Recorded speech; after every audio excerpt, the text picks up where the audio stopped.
Palliative കിടക്കകളുടെ വിതരണോദ്ഘാടനം നടത്തി. ചവറ തേവലക്കര കുടുംബാരോഗ്യ കേന്ദ്രത്തിലാണ് കിടക്കകളുടെ വിതരണോദ്ഘാടനം നടത്തിയത്. കൊല്ലം വൈസ്മെൻ ഇന്റർനാഷണൽ ക്ലബിന്റെ ഗോൾഡൻ ജൂബിലിയുടെ ഭാഗമായാണ് വിതരണോദ്ഘാടനം നടത്തിയത്. വൈസ്മെൻ ഇന്റർനാഷണൽ PWAF കൊല്ലം വൈസ്മെൻ ക്ലബിന്റെ ഗോൾഡൻ ജൂബിലി പ്രമാണിച്ചാണ് കൊല്ലം ജില്ലയിൽ 50 പാലിയേറ്റീവ് കിടക്കകളുടെ വിതരണം നടത്തിയത്. ഇതിന്റെ ഭാഗമായി ചവറ തേവലക്കര കുടുംബാരോഗ്യ കേന്ദ്രത്തിൽ നൽകുന്ന പാലിയേറ്റീവ് കിടക്കകളുടെ വിതരണോദ്ഘാടനം ചവറ ഗ്രാമപഞ്ചായത്ത് president advocate JR Suresh Kumar നിർവഹിച്ചു.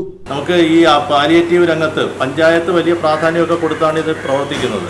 ഹോസ്പിറ്റലിന് തന്നെ ബാക്കി എല്ലാ മേഖലയ്ക്കും കൊടുക്കുന്നതിനേക്കാൾ വലിയ പ്രാധാന്യം നമ്മൾ ഈ ഹോസ്പിറ്റലിന് കൊടുക്കുന്നുണ്ട്.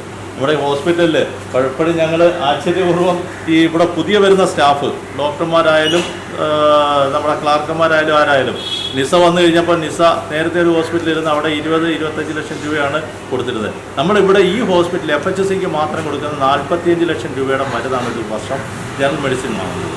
പാലിയേറ്റീവ് പേഷ്യൻറ്റും ബാക്കി എല്ലാം കൂടെ കഴിഞ്ഞ് കഴിഞ്ഞാൽ 50 ലക്ഷം രൂപയുടെ മരുന്ന് നമ്മൾ ഈ ഹോസ്പിറ്റലിലേക്ക് വേണ്ടി മാത്രം വാങ്ങുന്നുണ്ട്. ശശിബാബു B അധ്യക്ഷത വഹിച്ചു.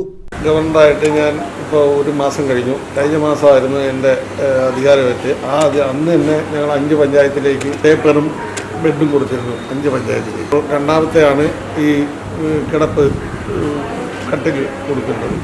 അത് നമ്മുടെ കൊയിലോൺ ക്ലബിൻ്റെ ആണ് ഡൊണേറ്റ് ചെയ്യുന്നത്. ഞങ്ങളുടെ ഡിസ്ട്രിക്റ്റിൽ മൊത്തം കൊടുക്കുന്നു. ഇനി ഇത് നമുക്ക് നല്ല രീതിയിൽ ചെയ്യാനുള്ള നിങ്ങളുടെ എല്ലാ സഹകരണം ഉണ്ടെങ്കിൽ ഇനിയും നമുക്ക് ചെയ്യാൻ പറ്റുന്ന കാര്യം ഡിസ്ട്രിക്ട് ഗവർണർ നിലയിൽ medical officer doctor Shahana, Austin സഗ്ലസ്, പന്മന സുന്ദരേശൻ, പ്രസാദ്, അഭിലാഷ്, രാജു അഞ്ജുഷ, ആൽബർട്ട് ഡിക്രൂസ്, അനിൽകുമാർ എന്നിവർ പങ്കെടുത്തു.